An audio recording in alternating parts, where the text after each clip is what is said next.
मुलांना पोषण आहार देण्यासाठी आपण चीनला तर कधीच मागे टाकू शकत नाही, पण नेत्यांना सोयीसुविधा देण्यासाठी आपण नक्कीच मागे टाकू। हा बघा देशातील गरीब राज्यांपैकी एक झारखंडच्या मंत्र्यांसाठी असलेला श्रीमंतीचा एक नमुना। रस्ते अमेरिकेसारखे, घरे सिंगापूर सारखे तुम्हाला देशात राहून विदेशात जाण्याची फिलिंग हवी असेल तर कधी या आमदार निवासाला भेट द्या। आणि हा बघा दुसरा व्हिडिओ, अधिकाऱ्यांना जमिनीवर बसवणारा विद्यार्थी।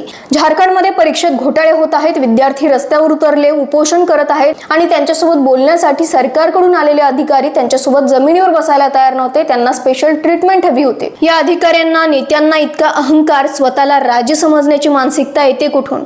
सामान्यांच्या समस्या समजण्यासाठी त्यांच्या पातळीवर का बसत नाहीत? त्यांना जमिनीवर बसण्यासाठी इतका कमीपणा का वाटतो? यांच्या अशा वागण्याला सर्वात मोठा दोष कोणाचा असेल तर तो सामान्यांचा आहे। का तुम्ही नेत्याला देव समजता? का तुम्ही त्यांचे पाय धुता? का तुम्ही मोठ्या गाडीतून उतरलेल्या नेत्यालाच मत देता? मी इथे त्यांचा अपमान करायला सांगत नाहीये, पण तुम्ही हे का विसरता की ते तुमचे सेवक आहेत, त्यांनी तुमचा बरोबरीने आदर करायला पाहिजे। जनता अशी तोऱ्यात राहील तेव्हाच ते तुमच्या बरोबरीने बसतील, नाहीतर ते तुम्हाला पायाची चप्पल समजत आले आणि समजत राहतील।